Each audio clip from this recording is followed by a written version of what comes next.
বাংলাদেশের head coach Javier কাভরেরার মাথায় এখন 10 জুন সিঙ্গাপুরের বিপক্ষে ম্যাচটা।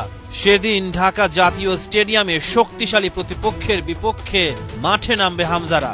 র্যাঙ্কিংয়ের 127 নম্বরে থাকা ভারতকে তাদেরই মাঠে রুখে দিয়েছিল বাংলা। র্যাঙ্কিংয়ের 161 নম্বরে থাকা সিঙ্গাপুরকে নিজেদের মাঠে তাই হারানোর ছকি আঁকবেন কাভরেরা। ওই ম্যাচের আগে কাভরেরা বাফুফের কাছে চান 9টি বিষয়ের নিশ্চয়তা: GPS system, full time doctor,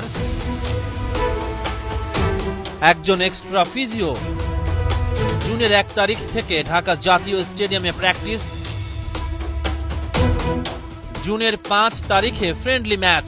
প্রতিপক্ষ হিসেবে চেয়েছেন আফগানিস্তান, মিয়ানমার, চাইনিজ তাইপে অথবা সুদানের মধ্যে যে কোনো এক দলকে। খেলোয়াড়দের খাদ্যাভ্যাসে পরিবর্তন, টিম হোটেল রেস্ট্রিক্টেড করতে হবে, অর্থাৎ সাংবাদিকেরা যাতে সহজে ঢুকতে না পারে। গোলকিপার কোচ হিসেবে পছন্দ নুরুজ্জামান নয়ন।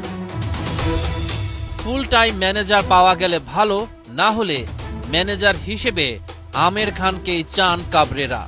ব্যক্তিগত পর্যায়ে তার সাথে আমাদের উই হ্যাভ এ কন্ট্রাক্ট, আমরা সেই কন্ট্রাক্টের প্রতি রেসপেক্টফুল তো আছি। আর টিমের জন্য তিনি যেটা বলবেন এটা তো একটা পজিটিভ দিক, তো সেটা নিয়ে আমরা বসবো। আমরা অফকোর্স যতটা আমাদের সম্ভাব্য আমরা সবই করব, এটা তো করতে হবে।